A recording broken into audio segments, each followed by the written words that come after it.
कर्नाटक के पूर्व मुख्यमंत्री कृष्णा अब हमारे बीच नहीं रहे हैं।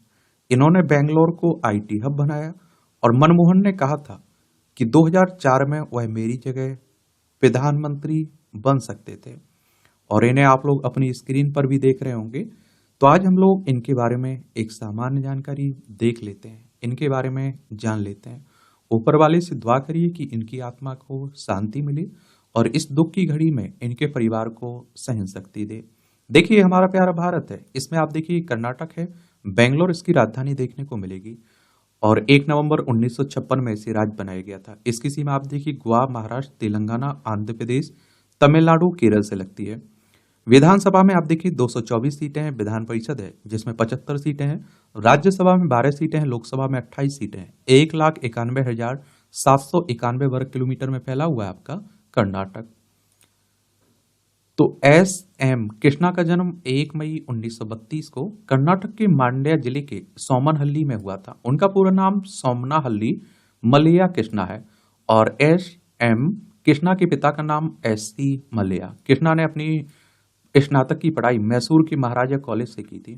फिर बेंगलोर की सरकारी कॉलेज से कानून की उन्होंने डिग्री ली। उच्च शिक्षा के लिए भी अमेरिका गए। वहां से स्नातक करने के बाद उन्होंने अंतर्राष्ट्रीय कानून में शिक्षण शुरू किया। अमेरिका में उनकी सक्रिय राजनीति में रुचि जगी। वहां उन्होंने जॉन एफ कैनेडी के राष्ट्रपति चुनाव का प्रचार भी किया और अमेरिका से लौटने के तुरंत बाद 1962 में उन्हें कर्नाटक विधानसभा का सदस्य चुना गया। और देखिए, विधानसभा का अगर आपको चुनाव लड़ना हो तो आपकी उम्र कम से कम 25 साल होनी चाहिए। अधिकतम उम्र की कोई सीमा नहीं रखी गई है और विधायक का चुनाव मतदाताओं के द्वारा होता है। अगर आपकी उम्र 18 साल हो चुकी है तो वोटर सूची में आपका नाम जुड़ चुका होगा, आप लोग वोट डालने भी जाते होंगे। ये चुनाव करवाता कौन है?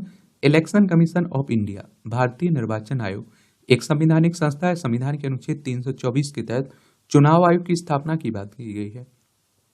25 जनवरी 1950 में स्थापना हुई थी। 25 जनवरी को आप लोग मतदाता दिवस मनाते हैं। नई दिल्ली में हेडक्वार्टर देखने को मिलेगा। सुकुमार सेन पहले मुख्य चुनाव आयुक्त थे। 29 अप्रैल 1964 को प्रेमा के साथ उनका विवाह हुआ और फुल ब्राइट स्कॉलर, उन्होंने मैसूर की महाराजा कॉलेज से स्नातक की उपाधि प्राप्त की। यहीं के सरकारी लॉ कॉलेज से कानून की डिग्री ली। कृष्णा ने अमेरिका के डलास में साउथर्न मेथोडिस्ट यूनिवर्सिटी और बाद में जॉर्ज वॉशिंगटन यूनिवर्सिटी में अध्ययन किया, जहां वो फुल ब्राइट स्कॉलर थे। फुल ब्राइट कार्यक्रम अमेरिका का अंतर्राष्ट्रीय शैक्षिक और सांस्कृतिक आदान प्रदान का प्रमुख कार्यक्रम है, जो 160 से अधिक देशों में छात्रों और विद्वानों को अध्ययन, अध्यापन, शोध कार्यों के लिए प्रदान किया जाता है। भारत में उन्होंने रेणुकाचार्य लॉ कॉलेज में अंतर्राष्ट्रीय कानून के प्रोफेसर के रूप में काम किया। 1968 में समाजवादी सांसद के रूप में पहली बार संसद पहुंचे। 1968 में एक समाजवादी सांसद के रूप में पहली बार संसद पहुंचे, चौथे लोकसभा के सदस्य बने। अगर आपको लोकसभा का चुनाव लड़ना है तब भी आपकी उम्र कम से कम 25 साल होनी चाहिए। अधिकतम उम्र की कोई सीमा नहीं रखी गई है। लोकसभा सदस्य का चुनाव भी डायरेक्ट जनता मतदाताओं के द्वारा होता है। कृष्णा 5वीं लोकसभा के लिए भी चुने गए, लेकिन 1972 में उन्होंने राज्य की राजनीति में वापसी करना पसंद किया। वह विधान परिषद के लिए चुने गए और वाणिज्य, उद्योग और संसदीय मामलों के मंत्री बनाए गए। यह पदभार उन्होंने 1972 से 1977 तक संभाला। 1980 में वह लोकसभा में वापस आए। 1983-84 तक उद्योग राज्य मंत्री रहे। 1984-85 तक वित्त राज्य मंत्री भी रहे। मनमोहन सिंह के नेतृत्व वाली सरकार में विदेश मंत्री भी रहे। कानून में विशेषज्ञ कृष्णा 1989 में कर्नाटक विधानसभा के अध्यक्ष बने। 1992 में कर्नाटक के उप मुख्यमंत्री बने। 1996 में वह राज्यसभा के लिए चुने गए। अक्टूबर 1999 तक इसके सदस्य रहे। 1999 की विधानसभा चुनाव से पहले वह कर्नाटक विदेश कांग्रेस समिति के अध्यक्ष थे, जिसमें पार्टी ने जीत हासिल की थी। वह अक्टूबर 1999 से मई 2004 तक मुख्यमंत्री भी रहे। उन्होंने दिसंबर 2004 से मार्च 2008 तक महाराष्ट्र के राज्यपाल के रूप में भी काम किया। मई 2009 से अक्टूबर 2012 तक मनमोहन सिंह के नेतृत्व वाली सरकार में विदेश मंत्री के रूप में भी काम किया। कांग्रेस से 50 साल पुराना नाता खत्म किया। 2017 में वह भाजपा में शामिल हो गए, जिससे कांग्रेस के साथ उनका लगभग 50 साल पुराना नाता खत्म हो गया।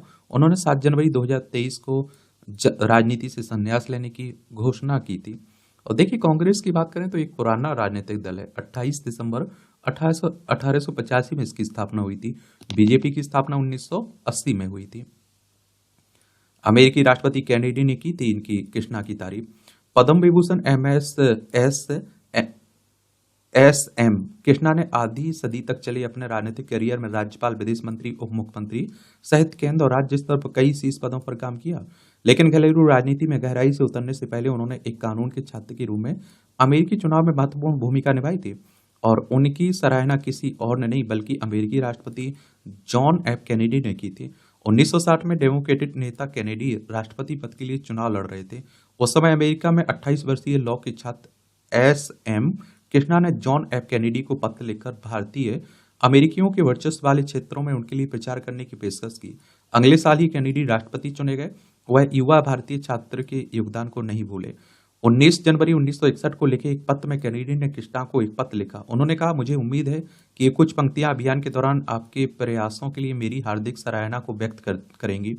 मैं अपने सहयोगियों के शानदार उत्साह के लिए बहुत आभारी हूँ। मुझे केवल इस बात का खेद है कि मैं डेमोक्रेटिक टिकट के लिए आपके द्वारा किए गए उत्कृष्ट कार्य के लिए व्यक्तिगत रूप से आपको धन्यवाद नहीं दे पाया।